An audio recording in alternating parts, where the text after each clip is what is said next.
नमस्ते बच्चों। आज हम सामान्य हिंदी की पुस्तक गद्य संकलन से हरिशंकर परसाई द्वारा लिखा हुआ निबंध ठिठुरता व गणतंत्र के बारे में बात करेंगे।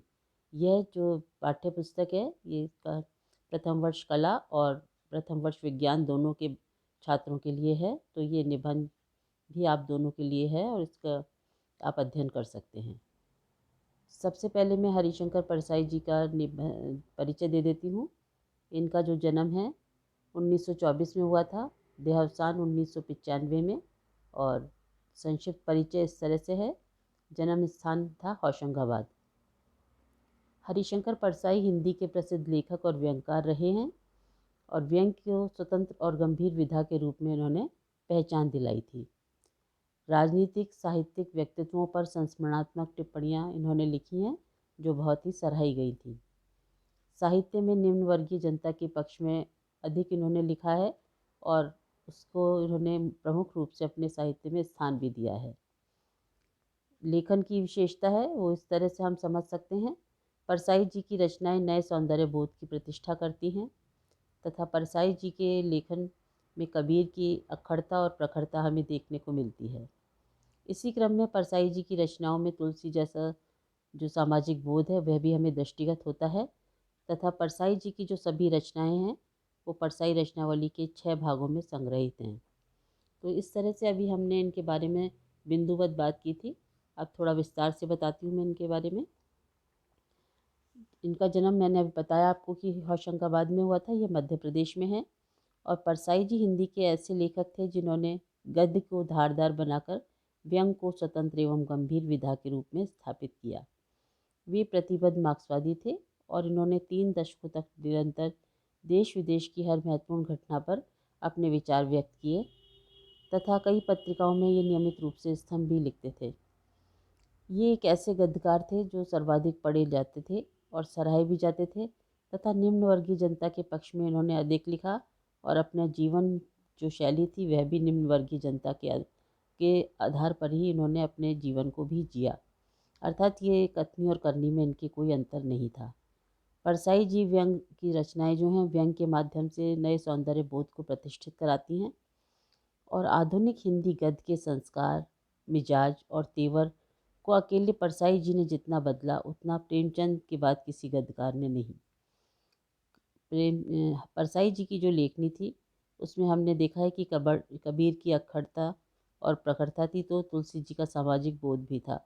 अर्थात एक सुंदर निर्गुण और सगुण के भी जो सार है वो उनके साहित्य में हमें देखने को मिलता है। तथा इनके जो लोकप्रिय स्तंभ थे वह हैं कबीरा खड़ा बाजार में और तुलसीदास चंदन घिसें आदि। तो इस तरह से ही हमने उनका प्रारंभिक परिचय दिया है। अब हम निबंध का सार है वो बिंदुवत आपको बताते हैं। ठिठुरता व गणतंत्र परसाई जी की प्रसिद्ध एक व्यंग रचना है। निबंध में भारतीय राजनीति की विसंगतियों को दर्शाया गया है तथा राजनेता और राजनीतिक दल निहित स्वार्थों के तहत किस तरह से लड़ते रहते हैं उसके बारे में बताया गया है और देश की उपेक्षा की जाती है और केवल राजनेता अपने या जो उच्च अधिकारी है वो श्रेय लेने की उनमें होड़ मची रहती है। इसी क्रम में हम और बिंदु पर भी चर्चा करते हैं। जो राजनेता हैं वो व्यर्थ के विवादों में उलझकर अपना समय नष्ट करते हैं। गणतंत्र दिवस जो है वो मात्र औपचारिकता भर बनकर रह गया है। गणतंत्र दिवस पर जो प्रत्येक व्यक्ति है या प्रत्येक राज्य जो अपनी झांकियों का के माध्यम से अपने राज्य के दर्शाता है उसमें हमने देखा है कि कई बार भ्रामक तथ्यों को भी प्रस्तुत किया जाता है। तो इस तरह से हम इन्हीं बिंदुओं पर अपनी बात आगे बढ़ाते हुए देखते हैं कि परसाई जी ने ठिठुरता व गणतंत्र निबंध के माध्यम से किस तरह से अपनी बात को कहा है। जैसा मैंने अभी आपको बताया कि ठिठुरता व गणतंत्र एक प्रसिद्ध रचना है। तो यहाँ पर हम शीर्षक के बारे में कुछ बात करते हैं क्योंकि गणतंत्र दिवस 26 जनवरी को आता है और उस समय जो शीत है वह अपने चरम पर होती है। और दूसरा उन्होंने कहा कि औपचारिकता भर बनकर रह गया है क्योंकि जो आम आदमी है उसमें उत्साह होता है अपनी देश के विभिन्न राज्यों की झांकी को देखने का क्योंकि उसके पास एक यही माध्यम होता है विभिन्न राज्यों से परिचय का। पर जो अभिजात्य वर्ग है वह औपचारिकता भर है उनके लिए गणतंत्र दिवस। वे अपने ठिठुरते हुए ठिठुरन से बचने के लिए एक ओवरकोट पहन के उसकी जेब में हाथ डाले हुए हैं और परेड पर प्रतिक्रिया स्वरूप उत्साहवर्धन भी कई बार नहीं करते हैं, तालियां बजाने में भी उनको कष्ट होता है। तो गणतंत्र दिवस तो मानो आम आदमी या गरीब जनता के उत्साह पर ही टिका हुआ है। दूसरा इन्होंने कहा कि इसमें भारतीय राजनीति की विसंगतियां बताई गई हैं। आज़ादी की जो है वो बहुत ही त्याग, बलिदान और एक तरह से शहादत के बाद मिली है। वही राजनेता इस आज़ादी की कीमत नहीं समझते हैं।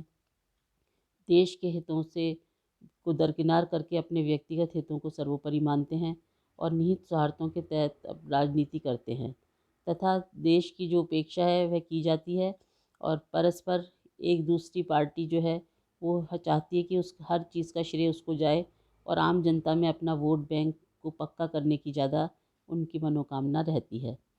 यहाँ पर हमने ये भी देखने को मिला है कि जो राजनेता हैं वो व्यर्थ के विवादों में उलझकर समय नष्ट करते हैं तथा इसको हम इस तरह से समझ सकते हैं कि जो भी सत्तारूढ़ पक्ष होता है, बाकी के विरोधी जो दल होते हैं, जिनके पास सत्ता नहीं होती है, वो सत्तारूढ़ दल की हर योजना पर, हर नीति पर और हर प्रगति के प्रयासों पर प्रश्न चिन्ह लगाता है और इस तरह से देश का विकास या प्रगति आगे बढ़ने से रुकती है। जो सत्तारूढ़ दल है उसकी योजनाओं को क्रियान्वित नहीं होने देते हैं और जनता को में भ्रम का प्रचार प्रसार करने में लग जाते हैं। आम जनता के पास इतना समय भी नहीं होता, वह इसी तरह की दोहरी नीति में फंस कर अपने आप को ठगा हुआ पाती है और समझ नहीं पाती है कि कौन सी चीज़ सही है, कौन सी नहीं गलत है। तो इस तरह से देश की प्रगति बाधित करते हैं और जो उनमें परस्पर श्रेय लेने की होड़ मची रहती है, तो वह भी हमारे देश की प्रगति में एक बहुत बड़ी बाधा बन जाती है। तो इस तरह से हमने इस बात में निबंध में एक बात उन्होंने ये भी बताई कि जो झांकियाँ हैं राज्य प्रत्येक राज्य का प्रतिनिधित्व करती हैं, उन झांकियों में बहुत सारे भ्रामक तथ्य प्रस्तुत किए जाते हैं, सही वस्तु स्थिति नहीं दिखाई जाती है क्योंकि वह राज्य अपने राज्य की प्रगति का लेखा जोखा उस झांकी के माध्यम से प्रस्तुत कर रहा होता है। पर कई बार यह देखने को आया कि किसी राज्य में कोई विभीषिका आई या आपदा आई या प्राकृतिक रूप से किसी तरह से बाढ़ आई या आगजनी हुई, कुछ भी प्राकृतिक आपदा, भूकंप आया, तो उस राज्य की प्रगति उस वर्ष बाधित होती है। पर फिर भी इस तरह के किसी भी प्राकृतिक प्रकोप को न दर्शाकर वो हर साल की भांति अपने राज्य की प्रगति को बढ़ चढ़कर दिखाते हैं। तो इस तरह से ये एक झूठी शान के तहत राज्य से न्याय नहीं होता है और जनता में भी इस तरह से गलत सूचना फैलती है। तो गणतंत्र दिवस का जो उद्देश्य है, ठिठुरता हुआ गणतंत्र, वो ये है कि आज़ादी के इतने वर्षों बाद भी जो है गणतंत्र दिवस है वो अपनी सही मायनों में अभी भी सांस नहीं ले पा रहा है और जो उच्च अधिकारी हैं, राजनेता हैं, वह भी इस हमारे देश की प्रगति में कहीं ना कहीं बाधा बन रहे हैं और अपने कर्तव्य को नहीं ढंग से निर्वाह नहीं कर रहे हैं तथा समाजवाद या सरकारी योजनाएं जो सरकारी कार्यालयों में पहुंचती हैं ताकि आम जनता को उससे लाभ हो, उन योजनाओं का भी सरकारी अधिकारी अक्सर मखौल उड़ाते नज़र आते हैं या उनके क्रियान्वयन में लापरवाही बरतते हैं। तो इस तरह से समाजवाद का खुलकर मजाक उड़ाया गया है कि समाजवाद चल दिया है, हमारी टेबल तक पहुंच गया है, अगली बार भी आएगा, हर बार आता है समाजवाद। तो इस तरह से हमारे देश की प्रगति कुछ नासमझ लोगों की चुहलबाजियों और मखौल के कारण बाधित हो रही है।